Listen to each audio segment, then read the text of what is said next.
يا صباح الورد والفل والياسمين والجمال. احساسك لما تصحى الفجر مع اول يوم تتغير في الساعة، احساس عظيم صراحة يعني. طبعا كل الناس نايمة، يعني محدش بيتفرج علينا دلوقتي، كله مستخبي تحت البطانية او تحت الكوفرت، بما ان الجو بدأ يعني يبقى برد. فنوما هنيئا لمن هو نائم،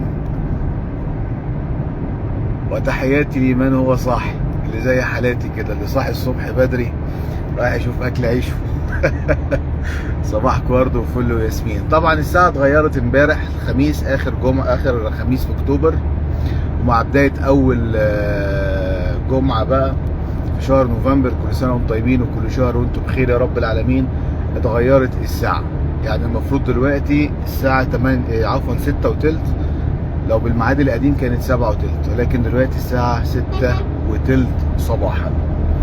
الجو جميل، الجو في غاية الروعة. مش عايز اقول لحضراتكم الحقيقة عظمة كده لما تمشي كده على الطريق وتلاقي الدنيا سالكة، مفيش زحمة، شوارع فاضية. اوريكم كده، متخيلين انا وعربية تاني تقريبا بالاضافة للتريلا اللي هناك دي، لكن الشوارع كلها يا سلام، جمال الجمال. الشمس لسه ما طلعتش، اهي الشمس اهي، استنى اوريها لكم، لسه الشمس بتطلع اهي. ودي مكان الجميل وبيت الحبيب حدائق الاهرام. انا على الدائري بالمناسبه، يعني من اجمل الحاجات. بصوا الهرم عامل ازاي مع الشروق مع حدائق الاهرام، بجد حاجه في غايه الروعه يعني.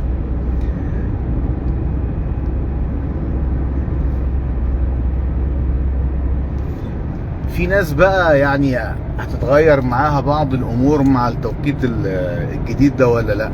شايفين التوقيت الجديد كويس ولا التوقيت القديم افضل؟ يا ريت برضو تفيدونا في التعليقات، لان امبارح دخلت في نقاش كده كبير مع مجموعه من الاصدقاء، اللي هم في منهم جزء مؤيد للتوقيت الجديد وبيقول ان ده افضل واجمل، وفي جزء تاني مؤيد للتوقيت القديم بيقول ده احسن يعني وافضل يعني.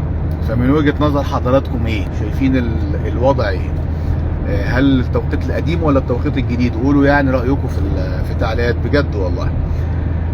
الحقيقة مفيش اجمل انك انت تصحى بدري. الصحيان بدري ده فيه فوائد عظيمة. اول حاجة بيخليك تشوف اليوم كده من اوله، وبتحس بقيمة اليوم، انك انت تصلي الفجر وتنزل كده تروح شغلك. بجد حاجة جميلة والله يا جماعة. اي نعم احنا بنعملها مثلا مرة في الاسبوع ولا مرتين، انك انت تنزل في الصبح بدري اوي كده. معتاد بننزل 8 7، لكن تنزل كده الساعة 5 ونص الفجر برضو ليها مذاق خاص وطعم خاص. كمان ان انت بتستمتع بالطريق، مفيش حد على الطريق غيرك كده، تحس ان انت مالك الطريق. النهارده الحمد لله الجو جميل يعني. خدوا بالكم صحيح الهيئة العامة للأرصاد الجوية حذرت ان طقس اليوم ممكن يشهد بعض الامطار الخفيفة الى متوسطة والرياح الشديدة في عدد من المناطق ومحافظات الجمهورية. ده اللي اكدته الارصاد يعني. ولكن الحقيقة انا على ارض الواقع وما شاء الله شايف ان الجو جميل يعني، حتى لابس قميص مش لابس جاكيت او حاجة، رغم ان انا طالع الساعة 5 ونص كده من البيت او الساعة 6 الا ربع. فشايف الجو جميل، لكن ربما يعني يحصل في الامور امور زي ما اكدت الهيئة العامة للارصاد الجوية. فخدوا بالكم الناس اللي هي ممكن تنزل النهارده برضو اطمنوا على الطقس قبل ما تنزلوا، بحيث ان انتم تكونوا عاملين حسابكم كده. او الناس اللي هتتاخر النهارده بالليل او هتسهر، طبعا النهارده وبكره اجازه، ففي ناس بتقضي الجمعه سهر والخميس سهر. فبما ان الناس اللي هتسهر النهارده الجمعه، فبرضو ايه، خدوا احتياطاتكم يعني، جاكيت كده معاكم، لان فعلا امبارح كان الجو ساقع شويه بالليل، ولكن دلوقتي الجو ما شاء الله جميل وتحفه يعني. حبيت اصبح عليكم، يومكم زي الفل. حبيت اوريكم الاجواء كده مع اول يوم بعد تغيير الساعه، اخبار الوقت ايه، واوريكم مصرنا الحبيبه في الصباح الباكر بتبقى عامله ازاي. الحقيقه جميله جدا جدا جدا جدا جدا في الصباح وفي المساء المتاخر، يعني البلد جميله. الاستاذ اسماعيل كمال بيقول لي خد بالك من الرادار. والله معاك حق يا استاذ اسماعيل، الرادار ده مشكله، بس اخوك برضو يعني ايه اهو الحمد لله بياخد باله. لما يجي الرادار بنزل الموبايل اعملوا كده بحيث انه ما يلقطنيش يعني. ولو لقطني فداكوا والله، انتوا وحشتوني جدا. بقالي يمكن فتره كده ما طلعتش لايف، قلت اصبح على الناس واقول لهم كده توقيت شتوي سعيد ان شاء الله، وباذن الرحمن يكون موسم شتاء مليان بقى بالخير والبركه والسعاده. خدوا بالكم والله انا واحد من الناس اللي مش بحب الشتاء قوي، لان الشتاء بتكثر فيها الامراض الفيروسيه. انا عندي الولاد المناعه بتاعتهم ضعيفه، فبتبقى يعني الشتاء عندي حاله طوارئ في البيت. فربنا يحافظ علينا جميعا، وربنا يا رب كده يجعلنا دايما في اتم الصحه وافضل الاحوال. اهم حاجه ناخد بالنا بقى في فصل الشتاء في موضوع التباعد. على فكره الفيروسات بتنتشر جدا جدا جدا في التوقيتات دي، في التغيير ما بين الفصول. لما تلاقي كده الجو فجاه قلب برد مع دخول فصل الخريف او الشتاء، بتكثر بقى الامراض الفيروسيه اللي هي الانفلونزا الموسميه والمتحور بتاع كورونا. في ناس كمان بتشتكي الفتره اللي فاتت ان عندهم اعراض مختلفه للفيروس بتاع كورونا او فيروس البرد، مش متمثل بس في رشح او احتقان او عطس او بلغم، لا ده في ناس عزكم الله جالها في هيئه اسهال، جالها في هيئه وجع بطن. ده كلها اعراض برضو للبرد. فاكثروا بقى من المشروبات والمأكولات اللي بتقوي جهاز المناعه، لان فعلا جهاز المناعه في امس الحاجه لدعم، خاصه في فصل الشتاء ومع انتشار الامراض الفيروسيه. فخدوا كده الفيتامين سي. البرتقال هو بدا يطلع ما شاء الله، اكثروا من اكل البرتقال. بلاش الحبات اللي انتوا بتجيبوها من الصيدليه، يعني انت ممكن تاكل لك برتقانتين ثلاثه افضل مليون مره من الحبايه بتاعه الفيتامين سي دي. يعني خلي الاكل بتاعك اورجانيك صحي طبيعي، بعيد عن الحاجات اللي هي مليانه بالكيميكالز يعني، او المواد الحافظه. اشربوا شوربه لسان العصفور حلوه قوي يا جماعه، عليها نص ليمونه وحبه فلفل اسود كده، فدي حاجه كويسه يعني. والحاجات اللي بتدفي بقى، فكل ده حاجات محتاجين ان احنا نقوي جهاز المناعه. من اكتر بقى الحاجات اللي احنا بنغفلها تحديدا في فصل الشتاء ان احنا ما بنشربش ميه كتير، وده اكبر غلط. بالمناسبه الميه من اهم العناصر الغذائيه اللي بيبقى محتاجها الجسم. ناس تقول لك انا ما بشربش ميه كتير غير في الصيف عشان الحر وشعورك بالعطش، وفي الشتاء الناس عشان ما بتشعرش قوي بالعطش فبتنسى انها تشرب ميه، وده اكبر غلط.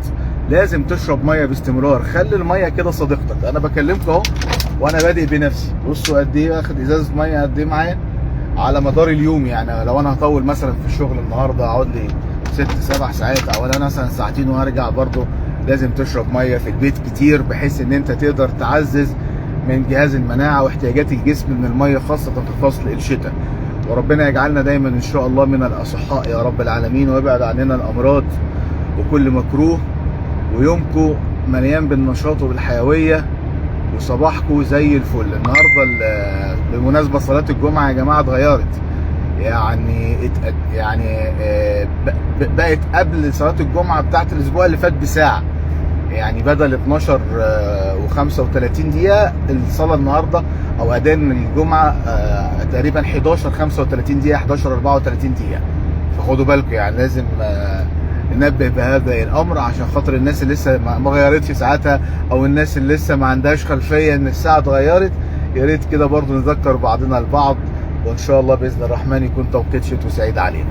مش هطول عليكم عشان اكمل الطريق، لان النهارده عندي يوم شغل. دعواتكم ان شاء الله لينا بالتوفيق، ودعواتكم يعني كده ربنا يوفقنا كلنا يا رب لما فيه الخير.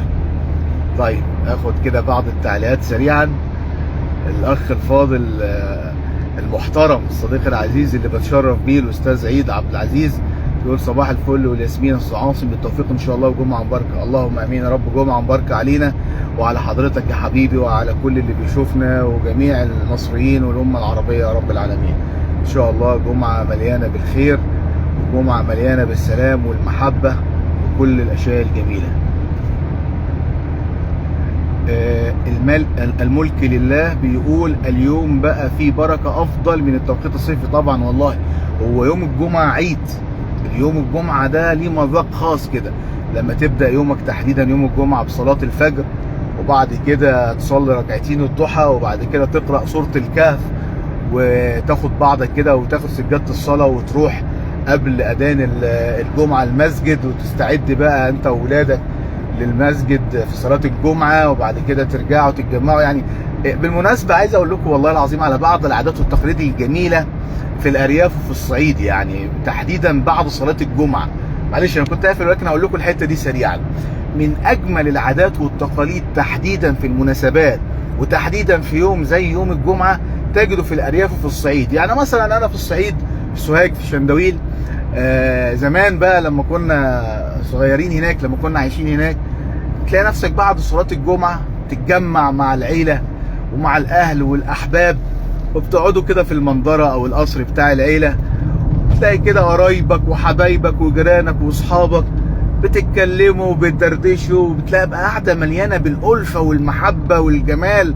وفي بعض الأحيان تلاقي مثلا كل بيت مجهز غدا، يعني النهارده عاصم جاهز غدا لحبايبه، الأسبوع اللي جاي مصطفى يجهز غدا لحبايبه، الأسبوع اللي بعده. والحاجات دي بتبقى جميلة كمان في شهر رمضان. يعني من العادات والتقاليد اللي تخليك كده إيه، مبسوط، تحس كده بالدفى. يعني والله بكلمكم جد والله، لان فعلا الاصدقاء الصالحين والجيره الحلوه والاهل الكويسين دفى ما بعده دفى، بيحسوك بالامان، بيحسوك بالمحبه، بيحسوك بالدفى، بيحسوك بالالفه، بيحسوك بقيمه اليوم. يعني تحس كده ان انت في عيد فعلا. يعني احنا في المدينه هنا الدنيا سرقانه شويه، ما بنحسش بالحاجات دي والاجواء دي الا في الاعياد، لما تروح تصلي في العيد وتشوف صحابك لكن هنا في الارياف وفي الصعيد تحديدا انا كنت بشعر بده كل اسبوع بعد صلاه الجمعه. يعني لا نجمع بعضنا كلنا كده ونروح جيش للمسجد، وبعد المسجد نخرج جيش كلنا، نقعد بقى القعده بتاعتنا الجميله في المنظره اللي بيقولوا عليها في السعوديه الديوانيه. اخويا تركي وحبيبي بيقول لك الديوانيه بتاعتنا في السعوديه زي الدوار عندكم او المنظره او قصر العيله في الصعيد. ودي الحقيقه من العادات والتقاليد الجميله اللي بتخلي الواحد بيبقى مبسوط الحقيقه في الجلسات اللي زي كده، يعني مع كل حد بتحبه. فبجد والله يا جماعه الدنيا مش مستاهله، قربوا من الناس اللي بتحبوها، حافظوا على الناس الاصيله في حياتكم، لان للاسف الحياه بقت صعبه وبقت قاسيه، والظروف المحيطه بينا خلت كل واحد يا مصلحتي يا بلاش. ولكن كل الامور دي بتخلي الناس بتنفر من بعضها البعض. حب اللي يحبك، صادق اللي يصادقك بكل اخلاص وبدون اي مصلحه. حافظوا على الناس الكويسه في حياتكم.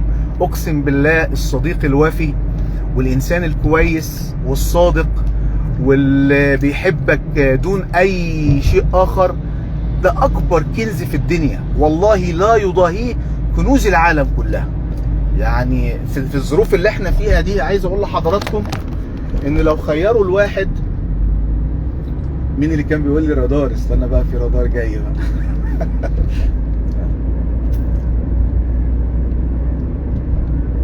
عدينا بالسلام الحمد لله.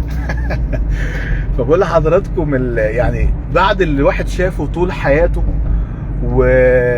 والعشره مع بعض الناس، انا كعاصم لو خيروني ما بين، والله العظيم صادق في هذا الامر، لو خيروني ما بين مليار جنيه وصديق وفي، هختار صديق وفي، صديق يستحق ان هو يكون في حياتك، انسان محترم يستحق انه يكون في حياتك.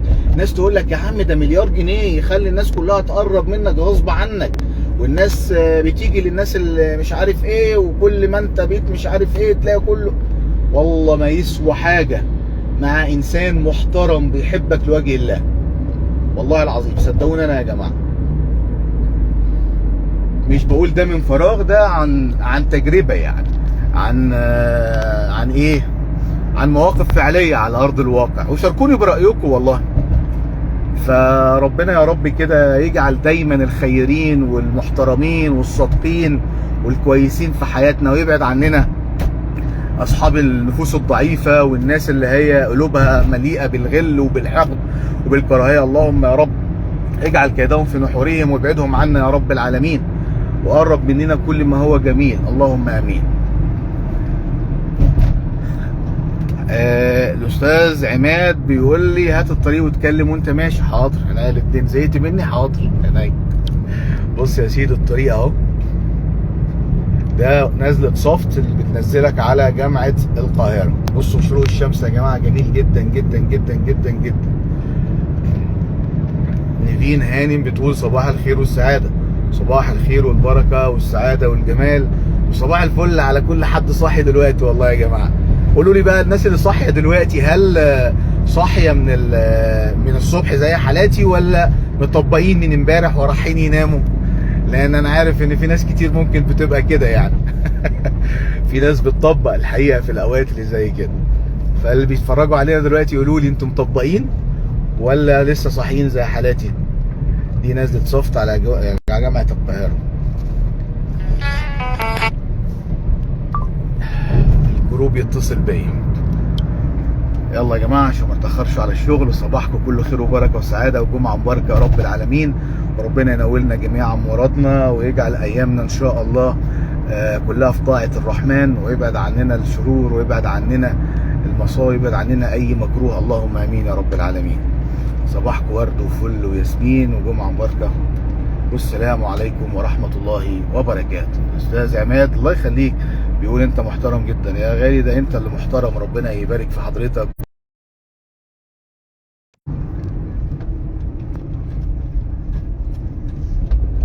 حبيبي ربنا يحفظك يا استاذ عماد، انت المحترم يا حبيبي وربنا يبارك فيك. نهارك ابيض ان شاء الله يا حبيبي. من الاجمل الجمل والله اللي بحب اسمعها، اللي بتحسسني فعلا كده بولاد البلد. نهارك ابيض يا جميل، صباحك فل، يومك زي الفل ان شاء الله، ربنا يرزقنا ويوسع رزقنا. الحاجات اللي بتحسسك فعلا بالألفة كده والمحبة. يلا يا جماعة يومكم زي الفل ان شاء الله، ومشرق بالعمل والعبادة وفي كل الخيرات يا رب العالمين. صباح الفل، السلام عليكم ورحمة الله وبركاته.